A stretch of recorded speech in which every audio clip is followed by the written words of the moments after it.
రాక్షస రూపాన్ని ధరించినటువంటి తండ్రి అని ఆమెకు తెలియదు. ఆమె శాపం శాపంతో వస్తున్నాడు అనుకుంది. అలా వెంటబడ్డాడు. అలా వెంటబడి నేను ఇక్కడికి వచ్చాను. ఓ స్వరూచి, నువ్వు నా కూతుర్ని కాపాడావు, నా శాపాన్ని కూడా తొలగించావు, కాబట్టి నా కూతుర్ను స్వీకరించు అని అడిగాడు. ఇంకంటే కూతురుకు ఇంకా ఇంతకన్నా తగిన వరుడు దొరకడని చెప్పేసి మనసులో అనుకున్నాడు. ఈయన కూడా అప్సరస కుమారుడు కదా, కాబట్టి దేవత విషయాలు కలవాడు కాబట్టి ఇబ్బంది ఏం లేదని చెప్పేసి అనుకొని నా కూతుర్ను స్వీకరించు అని కోరాడు. గాంధర్వ విధిన వివాహం చేసుకోవచ్చు ఆయన, నన్ను గంధర్వులే కదా మేము చేసుకోవచ్చు అని చెప్పేసి అన్నాడు. అన్న తర్వాత ఈయన కొంచెం సంశయించాడు. అమ్మగారికి మా నాన్నగారు ఎక్కడున్నా నాకు తెలియదు, అమ్మగారి అనుమతి అయితే తీసుకోవాలి కదా అని. అమ్మగారు కూడా మీకేం అభ్యంతరం చెప్పదు, ఆమె కూడా తెలుసు, అందువల్ల నువ్వు అంగీకరించు అని చెప్పేసి అన్నాడు. సరే అని చెప్పేసి అన్నాడు. ఆయన అప్పుడు ఈయనకు ఆయుర్వేద విద్య మొత్తం ధారపోసాడు, మంత్రయుక్తంగా ధారపోసాడు. ఇది నేర్చుకోవడం వేరు, నేర్చుకున్న విద్యను ఇతరులకు ధారపోయడం వేరు, ఇది అందరికీ సాధ్యం కాదు. ఈ స్వరోచి ఆ ప్రబల తేజంతో పుట్టినవాడు, ఇటు ఈ అప్సరస్సు యొక్క లక్షణాలు కలవాడు కాబట్టి, అటు దైవ లక్షణాలు ఇటు ధార్మిక లక్షణాలు రెండూ ఉన్నాయి కాబట్టి అతడు స్వీకరించగలిగాడు. ఆయన గంధర్వుడు కాబట్టి ఈయనకు ధారపోయగలిగాడు.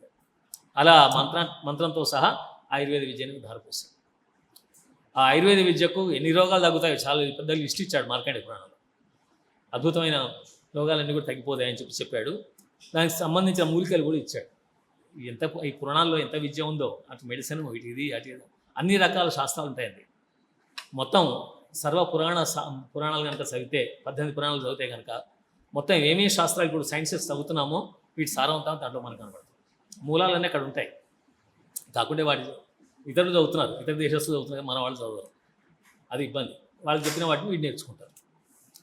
సరే, ఏదేమైనా కూడా ఇక్కడ మొత్తానికి నేను ఈ మనోరమ తండ్రి అని చెప్పి దారపోయడం, మీరు 2 విద్యను ఇచ్చాడు, కూతుర్ని ఇచ్చాడు. ఆయన తీసుకెళ్ళి ఇంటికి వెళ్ళిపోయాడు. ఇంటికి వెళ్ళిపోయిన తర్వాత వరువును చూసి సంతోషించాడు. నాయన, నేనే అనుకున్నాను నీకు వివాహం చేయాలని చెప్పి, నువ్వు గంధర్వుని యొక్క కూతురుని వివాహం ఆడావు మనోరమను, చాలా సంతోషం అని చెప్పేసి అంది. ఇద్దరు నమస్కారం చేశారు ఆమెకు. ఇద్దరు బాగానే కలిసి ఉంటున్నారు. కొన్నాళ్ళు అయిన తర్వాత ఒకరోజు చాలా విచారంగా బాధపడుతూ కనిపించింది మనోరమ. దుఃఖిస్తూ ఉంది. ఎందుకు దుఃఖిస్తున్నావు మనోరమ అన్నాడు. ఏం లేదు, నేను ఇక్కడ మీరు పెళ్లి చేస్తున్నారు బాగానే ఉంది, నా మనసు మాత్రం ఇక్కడ లేదు అని. అదేమిటి అని, నా చెలికత్తెలు అక్కడ రోగంతో బాధపడుతున్నారు, మా నాన్నగారు నీకేమో ఆయుర్వేద విద్యను ఇచ్చారు, ఆ ఆయుర్వేదం ద్వారా వాళ్ళ రోగాలను పోగొడితే నా మనసు సంతోషంగా ఉంటుంది, నీతో కాపురం హాయిగా చేయగలుగుతాను, లేకపోతే నా మనసులో ఎప్పటికీ అదే భావన వస్తుంది, వాళ్ళే గుర్తొస్తున్నారు, నా ప్రాణ స్నేహితురాలు కదా, కాబట్టి వాళ్ళ జబ్బును నువ్వు పోగొట్టవచ్చు కదా అని చెప్పేసి పాపం అడిగింది. అలా అడిగేసరికి అప్పుడు ఆయనకు అనిపించింది, సరే నిజమే, నా దగ్గర విద్య ఉంది కదా, ఈమె ప్రాణంగా ప్రేమిస్తుంది స్నేహితురాళ్ళు, అలాంటి వాళ్లకు ఉపకారం చేయడం తప్పేం లేదని చెప్పేసి అనుకొని ఆమెతో సహా బయలుదేరాడు. ఎక్కడున్నారు వాళ్ళు అని ఈమె వెతుక్కుంటూ వెళ్ళాలి, ఈమె చూపించాలి దారి. అలా ఒక అశ్వాన్ని గుర్రాన్ని తీసుకొని దాని మీద కూర్చొని ఇద్దరు భార్యాభర్తలు మొత్తానికి అక్కడ బయలుదేరారు. తిరిగి అరణ్యంలో అప్పుడు గుర్తొచ్చింది ఆమెకు, ఓహో ఈ తీగల పొదలు ఇక్కడనే ఆయన శపించాడు ఆ మహర్షి, ఈ పక్కన ఎక్కడో ఉంటారు వాళ్ళని చెప్పేసి వెతక ఒక చోట ఆమె కృష్ణవేతో పడిపోయి బాధపడుతుంది. ఇక ఈమెమో రక్తం కక్కుతూ అవస్థపడుతూ బాధపడుతుంది. ఎన్నాళ్ళ నుంచి బాధపడుతున్నారు, మొత్తం చిక్కి శల్యం అయిపోయారు. అప్పుడు ఆయన తన ఆయుర్వేద విద్యను ఉపయోగించి ఆ లతలు, మూలికలు ఆ అడవిలో దొరుకుతాయి కదా, అన్నీ తీసుకొచ్చేసి వైద్యం ఇద్దరికి చేయడం మొదలుపెట్టాడు. దాదాపు 6 రోజులు వైద్యం చేసిన తర్వాత ఇద్దరు కోలుకున్నారు. ఈమె కుష్టివ్యాధి తగ్గిపోయింది, ఆమె క్షయవ్యాధి తగ్గిపోయింది. 6 రోజులు తగ్గుముఖం పట్టింది. ఆ తర్వాత మంచి ఆహార పదార్థాలు అవన్నీ తెచ్చి ఇవ్వడం మొదలుపెట్టాడు. పండ్లు, మూలిక, తర్వాత అందమూలాలు. మనం అనుకుంటాం మనం తినే తిండిలో బాగా బలం ఉందని, వీటికంటే కూడా ఈ పండ్లు, సహజమైన కూరగాయలు, తర్వాత కందమూలాలు, భూమిలోంచి వచ్చే కందలు, అట్లాంటి వాటిలో బాగా బలం ఉంటుంది, శక్తి ఉంటుంది. అలాంటి వాటిని ఆయన పెట్టడం మొదలుపెట్టాడు. తొందరలో శక్తి వచ్చేసింది, ఇద్దరికి కూడా మంచి బలం వచ్చేసింది. ఇద్దరు యథారూపాన్ని ధరించారు. అంటే ఇంతకుముందు ఎలా ఉన్నారో అలాగే నిగనిగలాడుతూ యవనవతుల్లాగా కనిపించారు. విభావరి కళావతి ఇద్దరు కూడా. అలా అయిన తర్వాత 15 రోజుల నుంచి మనం ఇక్కడే ఉన్నాం, ఇంటికి వెళ్దాం పదా అని చెప్పేసి వాళ్ళని రమ్మని చెప్పేసి అని అందరూ కలిసి నెమ్మదిగా బయలుదేరి ఈ వరువుని వచ్చేట్టుకు వచ్చారు. అప్పుడు మనోరమ ఓ కోరిక కోరింది, మా చెలికత్తెలు ఎక్కడికి వెళ్తారు ఇప్పుడు, ఇక్కడ మన దగ్గరే ఉంటారు అని. అంటే వాళ్ళు అన్నారు, మేము నీ దగ్గర ఉంటే మళ్ళీ వేరే రకంగా అనుకుంటారు జనం, కాబట్టి ఆయన మమ్మల్ని వివాహం ఆడితే ఉండడానికి మాకు అభ్యంతరం లేదు అని వాళ్ళు అన్నారు. ఈ విషయం జరిగేసరికి రోజుని అనుకుంది, సరే మా వాడికి బహుభార్యాత్వం ఉందేమో, వాడి ఇష్టం అని చెప్పేసి అనుకుంది. తల్లి దేనికి అడ్డు చెప్పట్లేదు, ఆ పెద్ద ఆవిడ అయిపోతుంది, మనకెందుకులే అని చెప్పేసి అన్నట్టుగా ఉంది, వానప్రస్థంలో ఉన్నట్టుగా ఉంది ఆవిడ. సరే మొత్తానికి ఆ చెలికత్తెలు కోరికను అంగీకరించమని చెప్పి మనోరమ కూడా అడిగింది. అంగీకరించండి అని సామాన్యంగా ఒప్పుకోరు, సవతి వస్తుందంటే ఏ స్త్రీ ఒప్పుకుంటుందండి, ఒప్పుకోరు. కానీ ఆ మనోరమ వాళ్ళ మీద ఉండేటువంటి స్నేహభావం చేత సరే అని చెప్పేసి అంగీకరించింది. ఇలా ముగ్గురు ముద్దుగుమ్మలతో ఆయన విహారం చేయటం మొదలుపెట్టాడు. సుఖభోగాలు అనుభవిస్తున్నా తిరుగుతున్నాడు సరోజి. అలా అక్కడ విహరిస్తూ ఉండగా ఒక చిన్న సరస్సు దగ్గరికి ముగ్గురు కలిసి వెళ్ళారు. ఆ సరస్సులో ఒక హంసి, కలహంసలు అంటారు కదా, హంసలు. ఇవి మానస సరోవరంలో హిమాలయ ప్రాంతంలోనే ఉంటాయి హంసలు. ఓ చక్రవాక పక్షి, ఈ రెండు వేరువేరు. ఆ చక్రవాకి కలహంసి అన్నాడు, అంటే రెండు ఆడవే. చక్రవాక పక్షుల్లో ఆడపక్షి, హంసాల్లో ఆడహంస. ఈ రెండు కూడా అక్కడ మాట్లాడుకుంటున్నాయట.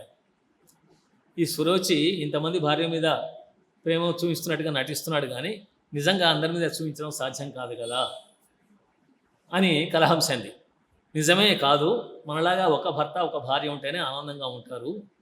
ప్రేమైనా కోపమైనా ఏదైనా ఒకళ్ళ మీద చూపించుకుంటారు, కలిసిపోతారు. మళ్ళీ ఆ ప్రేమ వేరుగా ఉంటుంది, అంత గాఢమైన ప్రేమ బహుభార్యత్వంలో ఉండదు అని చెప్పేసి చక్రవాక్యాన్ని.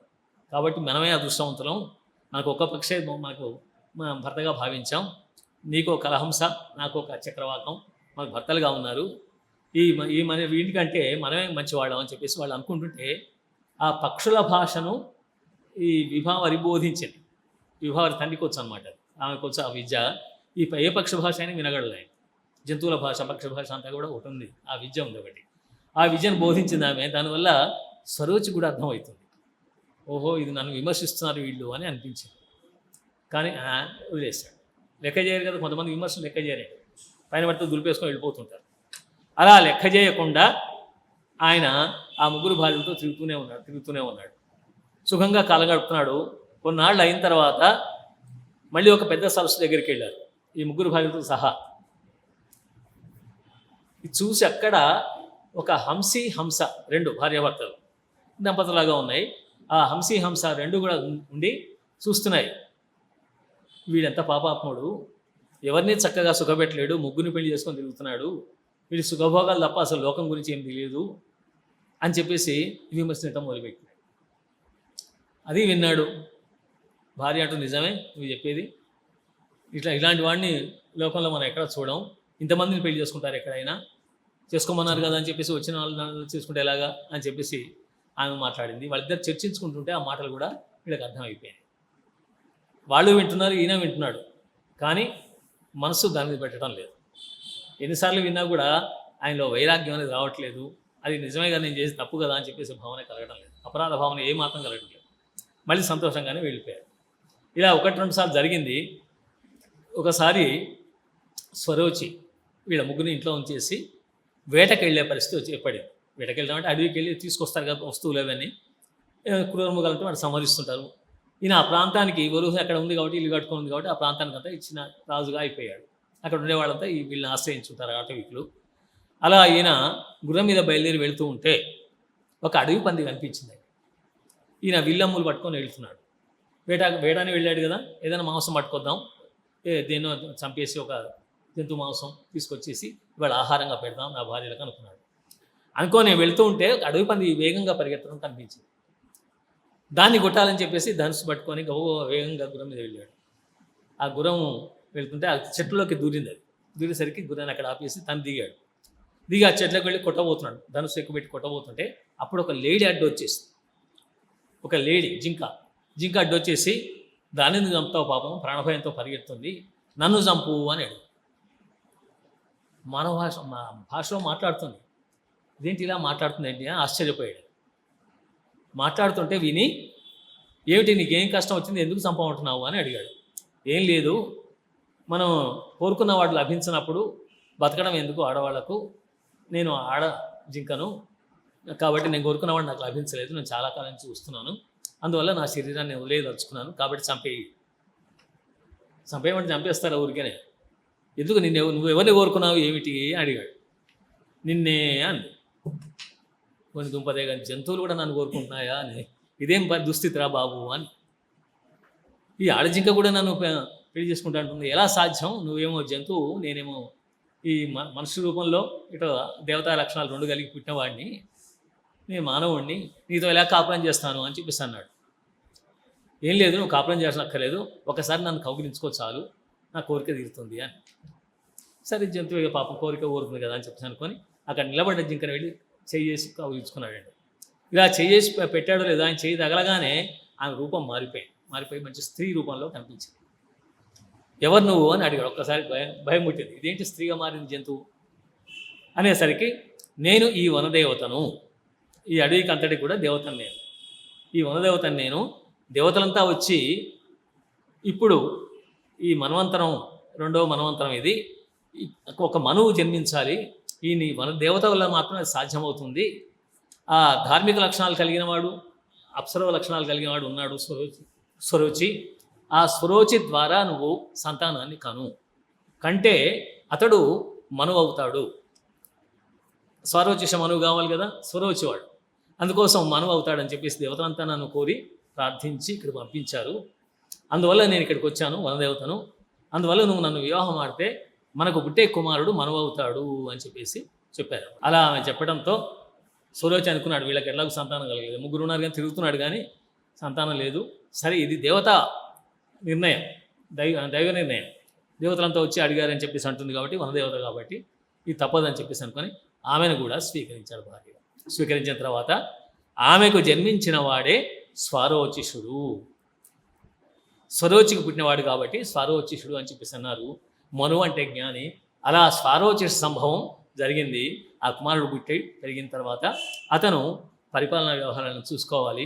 ఆయన కాలంలో ఉండే ఇంద్రుడు, సప్తఋషులు వాళ్ళ గురించి అంతా వివరిస్తారు. అలా రెండవ మనువు, స్వారోచిష మనువు అనేవాడు. మనం 14 మంది మనువులు చెప్పుకోలేము, మనకు సమయం లేదు కాబట్టి ఇంకొక మనువు గురించి, ఇంకో 2 మనువులు ఒకటే కథలో వస్తారు. రేపు ఇంకో మనువు గురించి చెప్పుకొని తర్వాత రాజుల్లో ముఖ్యమైన 3 రాజులు ఉన్నారు. ఆ ప్రధానమైన వాళ్ళు, మనకు మార్గదర్శనం చేయగలిగినటువంటి సత్తా గలవాళ్ళు, అలాంటి వాళ్ళ గురించి చెప్పుకొని మనం ఒక 3-4 రోజుల్లో ముగించుకోబోతున్నాం. కాబట్టి ఈరోజు ఇవాళ ఈ మనువు యొక్క వృత్తాంతంతో ఇక్కడ ఆపేద్దాం. స్వస్తి.